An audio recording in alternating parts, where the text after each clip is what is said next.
오늘 본문의 말씀을 가지고 우리 하나님의 손 안에 있어야 됩니다 라는 제목으로 같이 말씀을 나누기를 원합니다.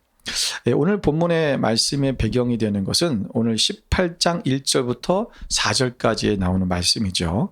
여기 보면 예레미야에게 하나님께서 아무런 설명도 없이 토기장의 집으로 내려가라 이렇게 말씀하셨습니다.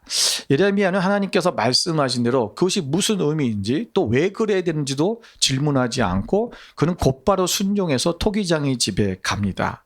그리고 하나님께서는 그 토기장의 집에 내려가서 토기장이가 그 진흙을 가지고 토기를 만드는 장면을 보게 하셨습니다. 여러분, 이 내용을 통해서 하나님께서 오늘 4절에 말씀하시기를 진흙으로 만든 그릇이 토기장의 손에서 터짐에 그가 그것으로 자기 의견에 좋은 대로 다른 그릇을 만들더라. 진흙으로 그릇을 만들고 있었는데 그 그릇이 만들다가 터졌다, 무너졌다는 거죠. 그래서 다시 이것을 다른 거로 자기 마음대로 만들더라는 거죠. 그러니까 모든 이 진흙은 누구의 손에 달렸다?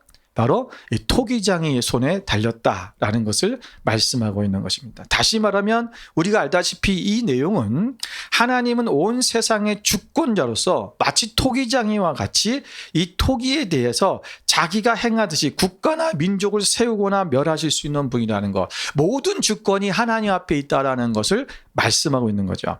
그래서 우리가 모든 세상과 모든 인생이 누구 안에 있다? 하나님의 손 안에 있다.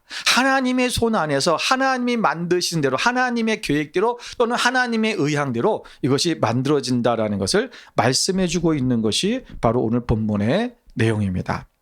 오늘 6절에 보면 하나님께서는 진흙이 토기장의 손에 있음과 같이 이스라엘 족속이 바로 하나님의 손에 있다라고 말씀하고 있는 것입니다. 오늘 이 토기장의 비유를 통해서 우리가 하나님의 손 안에 있으려면 우리가 어떻게 해야 될까라는 것을 오늘 본문의 말씀을 살펴보면서 우리가 함께 하나님의 진리의 말씀을 깨닫는 그런 시간이 되기를 바랍니다. 첫 번째는 오늘 이 말씀을 통해서 우리가 하나님의 손 안에 있다라는 것은 어떻게 되냐면 하나님께 우리의 인생을 맡겨야 됩니다. 여러분, 오늘 5절 6절의 말씀 보면 하나님께서 이렇게 말씀하셨습니다. 6절에 보니까 여호와의 말씀이라 이스라엘 족속아 이 토기장이가 하는 것 같이 내가 능히 너희에게 행하지 못하겠느냐. 이스라엘 족속아 진흙이 토기장의 손에 있음 같이 너희가 내 손에 있느니라 라고 말씀하셨습니다. 굉장히 직접적이고 직설적인 그런 표현이죠. 너희가 내 손 안에 있다. 네. 오늘 이 토기장의 손에 모든 진흙이 다루어지는 것처럼 오늘 하나님의 손에 모든 민족 그리고 이스라엘 백성, 이 남유다의 백성들이 하나님의 손에 달려있다라는 것을 말씀하고 있는 것입니다.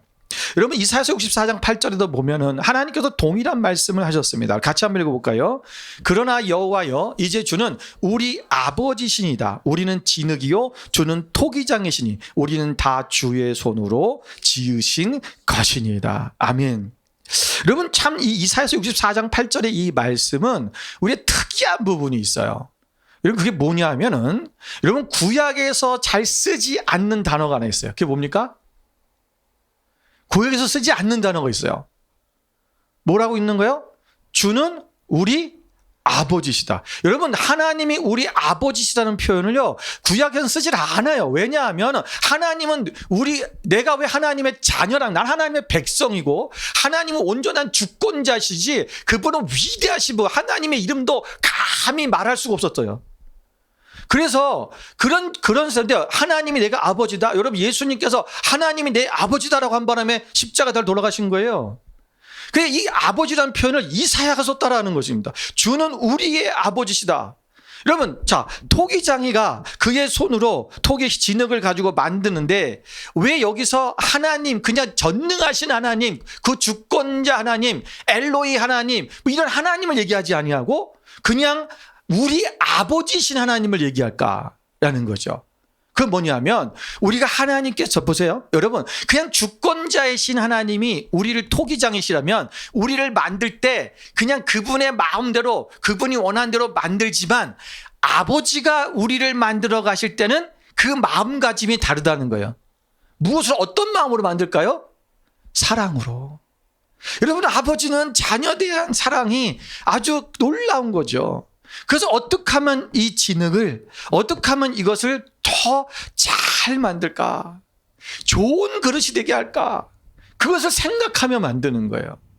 여러분, 하나님이 우리를 만드실 때 그냥 대충 잘 그냥 빨리빨리 만들어가지고 공장에서 찍어내듯이 그렇게 만들어서 팔아먹어야지 그런 마음으로 만들었을까요?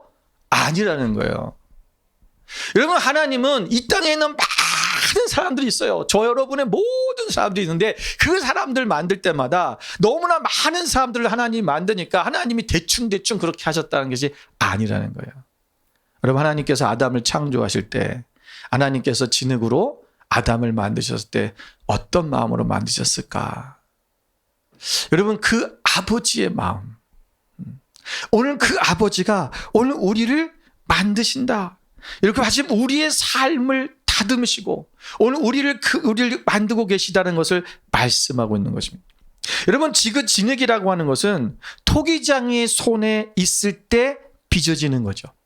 그분의 손길에 다시 오면 어떻게 됩니까? 순응해야 돼요.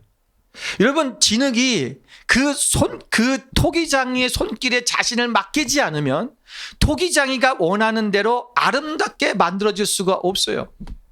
자기가 나는 이렇게 만들어지고 싶어. 지금 토기장이가 만들 때 그 만드는 예를 들면 좋은 접시를 만들고 싶은데 나는 그릇이 되고 주발이 되고 싶어. 그래서 나는 좀 더 삐쭉삐쭉 올라가고 싶어.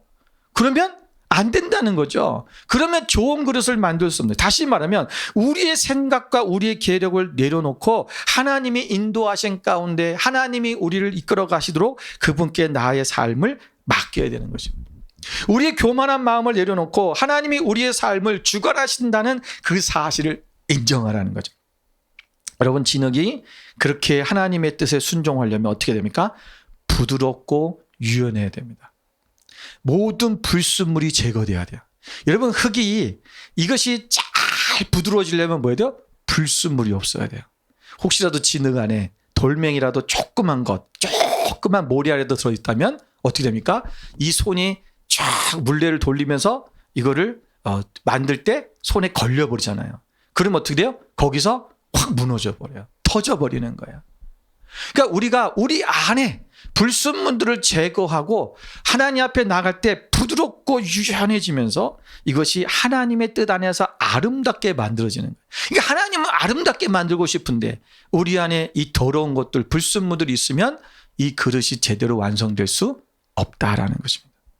여러분, 우리가 이 진흙은 바로 토기장의 손에 온전히 맡겨져야 된다.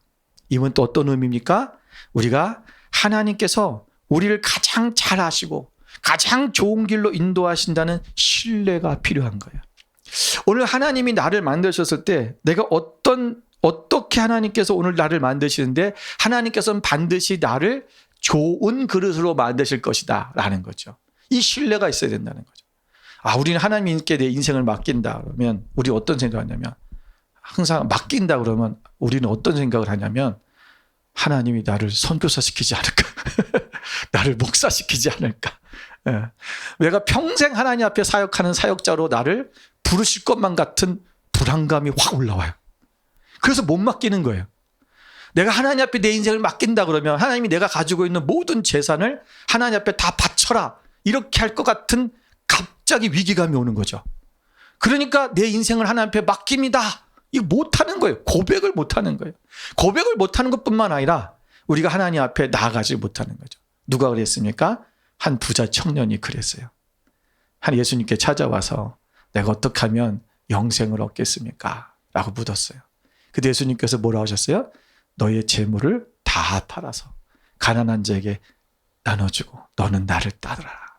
너의 인생을 내게 맡겨라. 이 사람이 재물이 많은 것 때문에 근심해 갔다는 거예요. 왜 돌아갔습니까?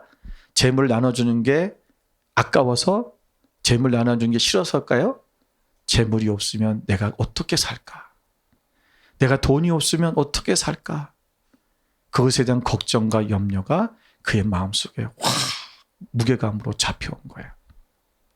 하나님께 내가 나를 맡기면 하나님이 나를 책임지시고 그분이 나를 인생을 더 아름답게 이끌어 가실 거라고 하는 것에 대한 신뢰가 없어진 거예요. 여러분 로마서 9장 21절을 한번 보겠습니다. 함께 읽겠습니다.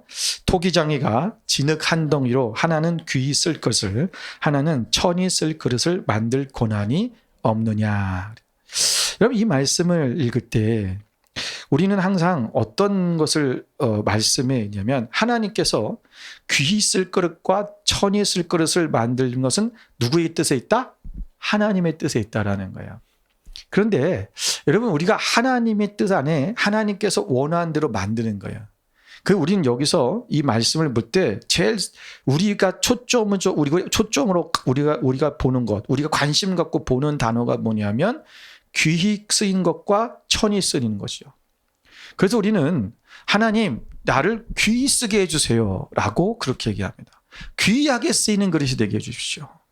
근데 여러분 여기서는 우리가 중점적으로 봐야 되는 게 하나님의 권한인데 그래서 그것이 귀히 쓰던 하나님이 어떻게 하는 하나님 마음이라는 거예요. 그런데 여기서 우리가 정말 중요하게 봐야 될 단어가 있어요. 그게 뭐냐면 쓸 그릇이라는 거예요. 우리는 귀하다 천하다에 초점을 맞추지만 하나님은 쓸 그릇에 맞추는 거예요. 우리가 귀하게 쓰이던 천하게 쓰이던 쓰임 받는 게 중요한 거예요. 그렇죠. 그런데 귀하고 쓰이던 천하게 쓰인다는 것은 누구의 개념이냐면 우리의 개념이에요. 그런데 하나님은 우리를 사용하실 때 하나님 보시기에는 귀한 것도 없고 천한 것도 없어요. 다 귀한 거예요.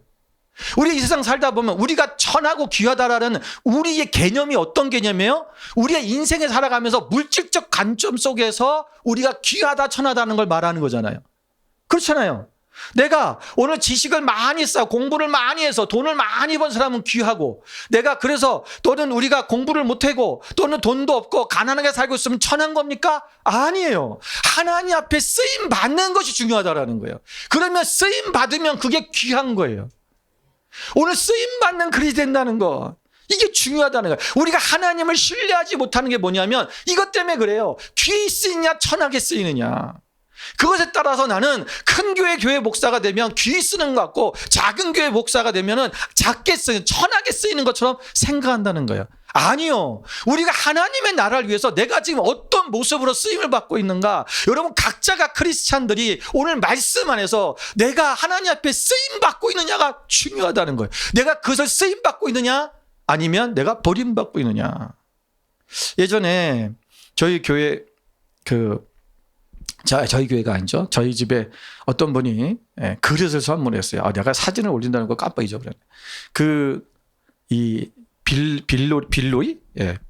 이름도 잘 이상해요. 빌로로이 보호라고 하는 이 그릇이 있는데, 이게 아주 비싼 그릇이에요.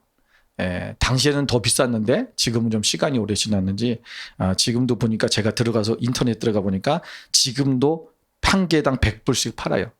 근데 이걸 세트로 접시와 또 약간이 볼록한 거 갖고 2개 세트를 받았거든요. 그러니까 하나에 뭐 6개씩 7개씩 10개씩 있었나? 다 8개씩 있었죠. 이거 얼마예요 이게. 근데 그 그릇이 보니까 사람들이 뭐라냐면 이렇게 진열해 놓고 그거 보는 거예요. 컬렉션이에요. 그림이 아주 이뻐요. 그래서 그런 그릇인데 저희는 그것을 받자마자 씻고서 그 다음부터 썼어요. 거기다가 밥도 얻어 먹고 반찬도 넣어 먹고 지금도 잘 쓰고 있습니다. 그릇이 좋아요. 여러분 그릇은 어떤 용도입니까? 음식을 담는 것이 용도로 쓰는 거예요. 그게 쓰임 받는 거예요. 그런데 그게 찬장에 들어가서 그냥 걸어져 있다. 그러면 그릇으로서의 용도를 쓰임 받지 못하고 있는 거죠. 오늘 우리가 하나님 앞에 그냥 장식용으로 지금 내가 서 있느냐. 우리가 크리스찬이야. 내가 그냥 장식용으로 걸려있는 그런 크리스찬인가? 아니면 하나님 앞에 쓰임받고 있는가? 내가 무엇으로 쓰임을 받든 간에 하나님 앞에 지금 쓰임을 받고 있어야 된다는 거죠. 우리 각자 모두에게는 오늘 하나님께서 여러분을 통해서 지금 사용하시고 우리가 쓰임받고 있잖아요. 또 우리 여기 특별히 교사들이 많은데 여러분 하나님 앞에 교사로 쓰임받고 어떤 사람 예배팀들은 예배로서 하나님 찬양으로서 하나님 앞에 쓰임받고 있고 또 우리 목자 목녀들은 또 리더로서 하나님 앞에 쓰임 받고 있고, 우리 각자가 어떤 사람은 또 우리 홈리스 사역을 위해서 또 빵을 만들고 매일 주마다 와서 그 쓰임 받고 있는 거예요. 여러분, 그것은 천하고 사람들 앞에 나와갖고 찬양하면서 일하고 있는 것은 그것은 귀하고 그런 게 아니잖아요. 오늘 우리가 어떤 자리에 있든 간에 하나님께서 우리를 사용하신다, 쓰임 받고 있다는 것이 중요하다라는 거예요. 오늘 우리는 그 하나님께서 오늘 우리의 인생을 우리가 맡기면 하나님께서 어떻든 간에 하나님의 뜻에 따라 각 사람에 따라 하나님이 지금 쓰고 계시다. 우리가 내 인생을 그분 앞에 맡기는 거예요. 진흙은 토기장이 앞에 나를 드리는 거예요. 그러면 하나님께서 우리를 귀하게 또 천하게든 우리에게 하나님이 사용하시는 놀라운 주님의 일꾼으로, 또 주님의 사람 백성으로서, 또 우리가 주님의 자녀로 쓰임받는 자녀가 될 것입니다.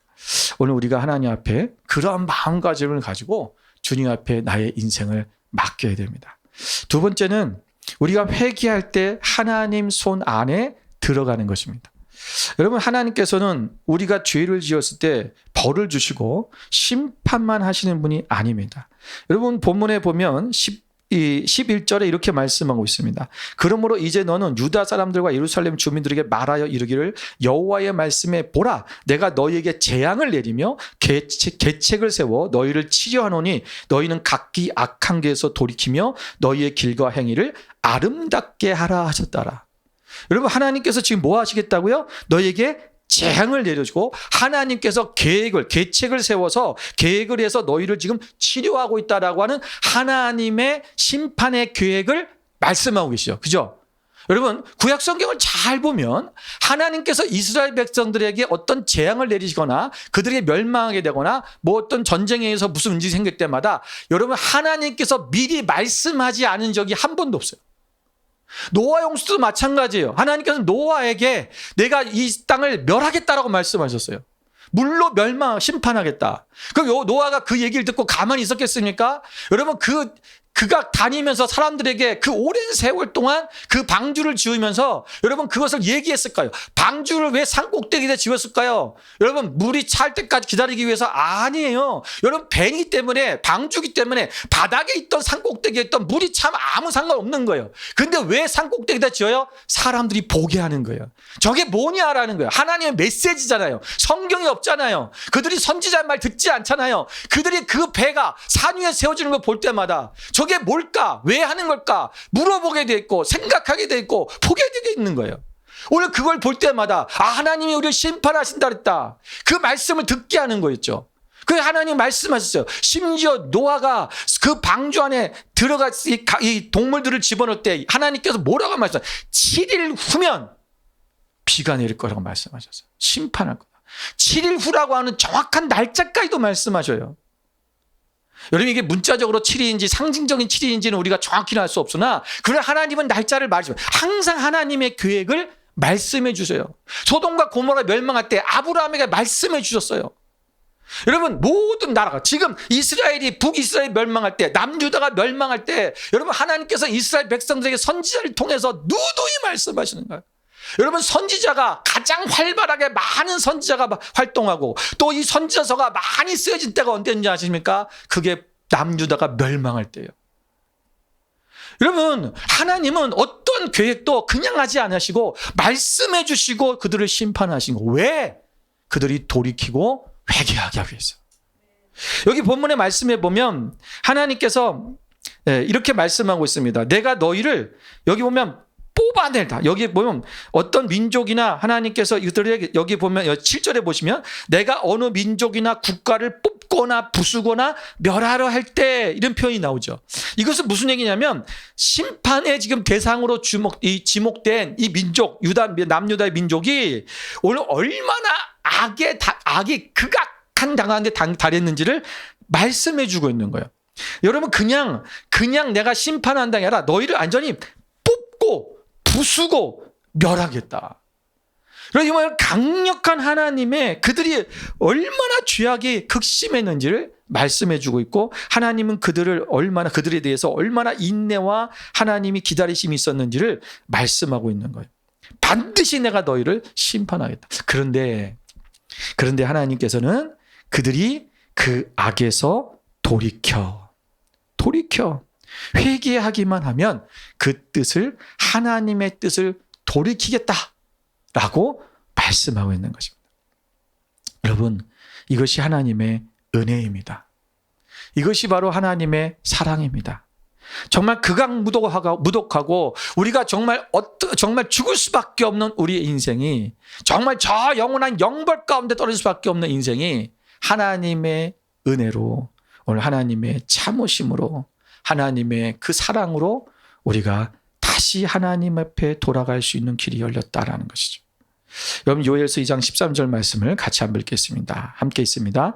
너희는 옷을 찢지 말고 마음을 찢고 너희 하나님 여호와께로 돌아올지어다. 그는 은혜로우시며 자비로우시며 노하기를 더디하시며 인애가 크시사 뜻을 돌이켜 재앙을 내리지 아니하시나니. 여러분, 오늘 예수님 하나님께서는 우리의 은혜로우시고 자비로우시며, 그래서 노하기를 더디하셔서 인내하신다는 거죠. 그래서 어떻게 하든지 우리가 하나님께서 우리의 뜻을, 하나님의 뜻을 돌이켜서 우리에게 재앙을 내리자. 우리 어떻게 할 때? 우리가 옷을 찢고 마음을 찢고 하나님께로 돌아올 때, 다시 말하면 회개할 때인 것입니다. 여러분, 예수 그리스도께서 십자가에서 고난을 당하실 때, 돌아가실 때 그 한편에는 죽어가던 강도가 있었습니다. 그 강도는, 여러분, 그 강도로서 죄를 짓고 십자가에서 죽는 순간 예수님 앞에 자기의 영혼을 맡깁니다. 여러분, 그때 예수님께서 이렇게 말씀하셨어요. 누가복음 23장 42절 43절 하면 이르되 예수여 당신의 나라에 임하실 때 나를 기억하소서 하니 예수께서 이르시되 내가 진실로 내게 이르노니 오늘 내가 나와 함께 낙원에 있으리라. 여러분, 오늘 하나님께서 이 강도를 보면요, 참 너무나 놀라운 사건이에요. 여러분, 그냥 죄를 짓고, 여러분, 이 사람이 강도였다라는 거예요. 여러분, 강도였는데 여러분이 십자가형을 받고 있다라고 하면요, 이 사람은 그냥 아주 단순한 강도가 아니라는 것입니다. 아주 악독한 그러한 범죄를 저지른 사람이죠. 그런데 이 사람이 지금 죽기 직전에 예수님을 만났어요. 그것도 십자가 위에서. 그러니까 형장이죠. 형장에서 예수님을 만난 거예요. 그분께 자기 일을 맡겼어요. 그럴 때 예수님이 그를 구원해 주신 거예요. 여러분, 마지막 남은 생명을 하나님의 아들이신 예수 그리스도를 향해서 자비를 강구하는데 받침을 통해서 그가 영벌의 자리에서 영생으로 옮겨지는 놀라운 사건이라는 것입니다. 오늘 우리는 회개라고 하는 것은 오늘 우리의 삶의 자리까지도 은혜롭고 축복된 것으로 바꿔놓는 거예요. 내가 그분께 나를 드리고 하나님, 내 영혼을 맡깁니다. 여러분, 이 회개가 우리 안에서 정말 구원의 역사가 일어나는 거예요. 그런데 이것이 우리의 영혼이 구원되는 것뿐만 아니라 우리의 삶 안에서도 놀라운 변화와 축복을 주는 거라는 것을 우리 잊어서는 안 됩니다. 여러분, 여리고의 제사장이었던 삭개오를 보십시오. 여러분, 삭개오는요, 그는 회개하기 전에 부도덕하고 그리고 자기의 탐욕 속에 살았던, 남의 것을 빼앗아 살던 그런 사람이었습니다. 그런데 그가 예수님을 만나고 회개하고 돌이키자 그의 삶은 어떻게 바뀌었어요? 탐욕의 삶에서 나누고 베푸는 삶으로 바뀌고 섬김의 삶으로, 축복의 삶으로 변화되었다라는 것입니다. 우리가 회개라고 하는 것은 우리의 내면에서 시작되지만 우리의 삶, 다시 말하면 우리의 삶의 우리의 언어와 행실로 바뀌어지고 우리의 삶의 주변까지도 바뀌는 놀라운 역사가 일어나고 있다는 것입니다. 여러분, 역대하 7장 14절에 보니까 이렇게 기록하고 있습니다. 우리 함께 읽어보겠습니다. 내 이름으로 일컫는 내 백성이 그들의 악한 길에서 떠나 스스로 낮추고 기도하여 내 얼굴을 찾으면 내가 하늘에서 듣고 그들의 죄를 사하고 그들의 땅을 고칠지라. 아멘.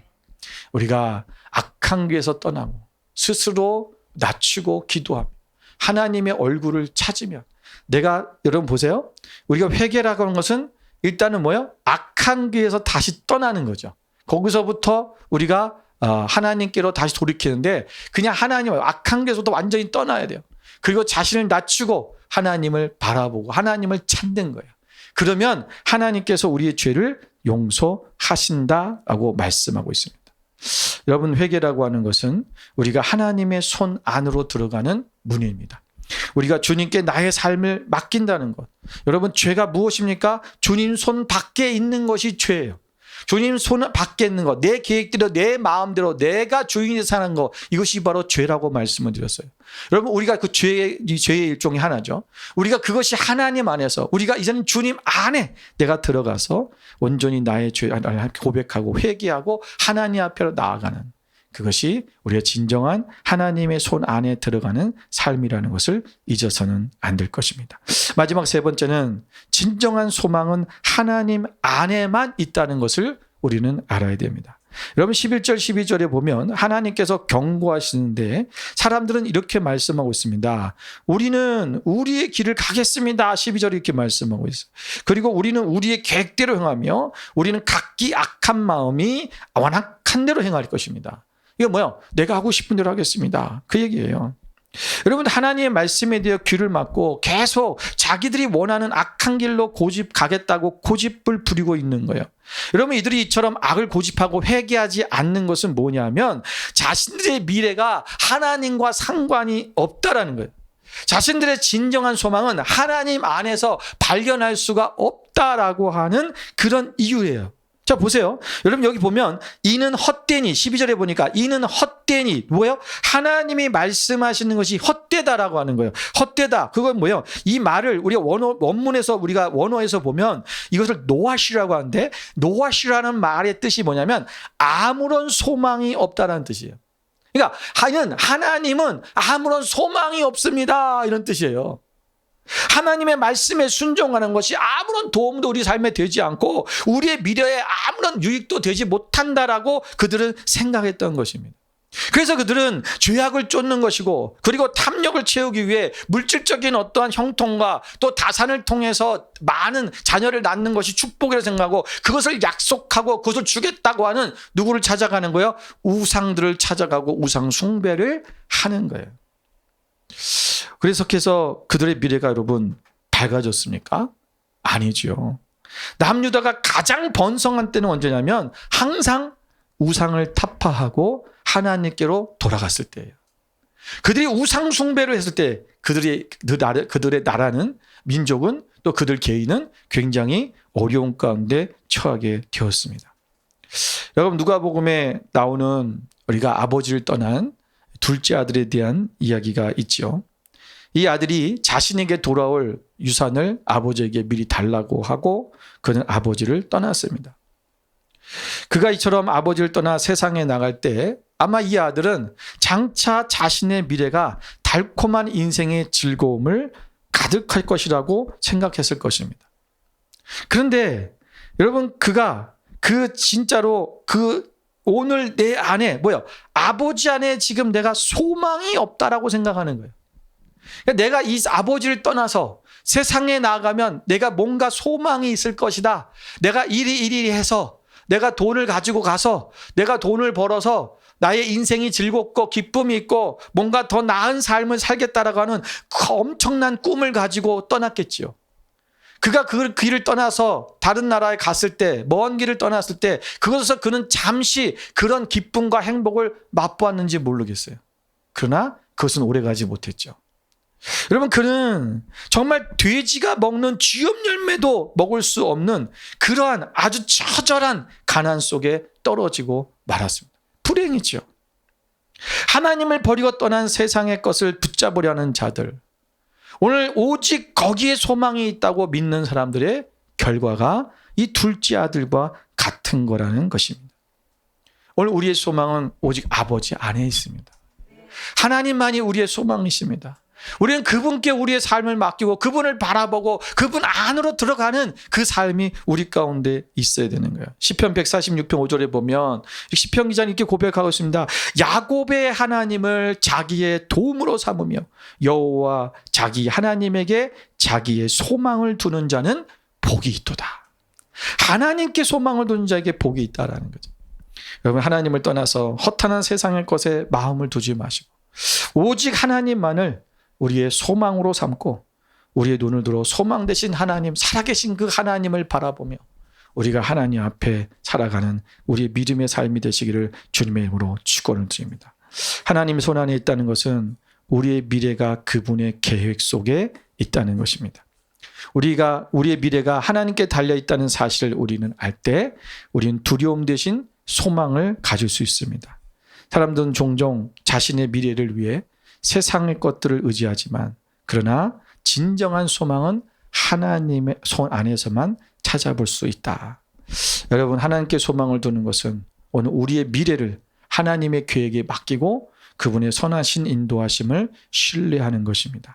예레미야 29장 11절 말씀을 보면 여호와의 말씀이라 너희를 향한 나의 생각을 내가 아나니 평안이요 재앙이 아니니라 너희에게 미래와 희망을 주는 것이니라. 아멘. 이 말씀에서 여러분 우리가 중요하게 봐야 되는 게 뭐냐면 너희를 향한 나의 생각, 다시 말해 우리를 향한 누구의 생각이에요? 하나님의 생각이에요. 그 하나님의 생각이 뭐라고요? 우리에게 재앙을 주는 것이 아니라 우리에게 평안을 주시는 거고 우리에게 미래와 희망을 주는 것이 하나님의 생각이다. 우리를 향하신 하나님의 계획 속에는 우리에게 평강과 희망과 소망, 미래가 있는 거야. 우리는 살다 보면 내 안에 미래가 보이지가 않고 또 두렵고 나이가 들면 들수록 더 그런 게 많아지는 것 같아요. 예전에는 몸이 아프면 금방 낫겠지. 젊었을 땐 그랬어요. 근데 나이가 들다 보니까 어디가 아프면 이제는 안 날 것 같은 뭔가 큰 그것이 어떤 병으로 갈 것 같은 그런 두려움이 갑자기 쑥 와요. 이게 인간의 마음이거든요. 왜 또 잘 낫지도 않아요. 옛날에는 어디 가서 부딪혀도 상처가 좀 나면 금방 이틀 3일 지나면은 새살이 돋고 금방 나잖아요. 저는 여기 다리 전체가 다 이게 시큼해요. 까맣게졌어요. 왜 그러냐면요. 저희 집이 항상 제가 사는 집들이 작으니까 침대하고 이렇게 책상하고 왔다 갔다 하다 보면 자꾸 침대에 부딪혀요. 이게 다리 전체가 다 밑에는 다 부딪혀갖고 순 상처예요. 근데 아무긴 아무는데 그냥 새살이 아무는 게 아니라 다 시커매져요. 그게 전부 시커매요, 그냥. 예. 이게 살색으로 안 바뀌더라고요. 옛날에 다 바뀌었거든요. 안 바뀌어요. 그 인간이 이게 자꾸만 나이가 들고 또 우리가 힘이 없어지고 이러다 보면 미래가 안 보기 시작하는 거죠. 여러분, 그러나 우리가 하나님 안에 있을 때 하나님은 절대로 우리 안에 여러분 재앙을 주신 분이 아니다. 하나님은 우리에게 평안을 주시는 거예요. 하나님의 계획이 그랬다. 하나님 우리 안에 미래와 희망을 주기를 원하신다. 우리는 오늘 그 하나님 앞에 소망을 두고 그 하나님 앞에 나아가야 될 것입니다. 세상이 주는 불안과 걱정 속에서도 평안을 유지해야 됩니다.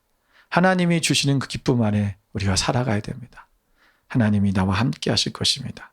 젊었을 때 나와 함께 하신 하나님은 늙어서도 함께 하실 것이고 내가 부유할 때 나와 함께 하신 하나님, 나의 가난할 때도 하나님 함께 하실 것이고 내가 건강할 때 함께 하신 하나님은 내가 건강을 잃었을 때도 함께 하시는 하나님입니다. 하나님은 항상 동일하시고 항상 우리에게 좋은 것을 주시기 원하시는 분. 오늘 그 하나님 앞에 내가 있다는 것을 기억하고 그분 안에서만 소망을 찾아가는 여러분의 삶이 되시기를 주님의 이름으로 축원을 드립니다.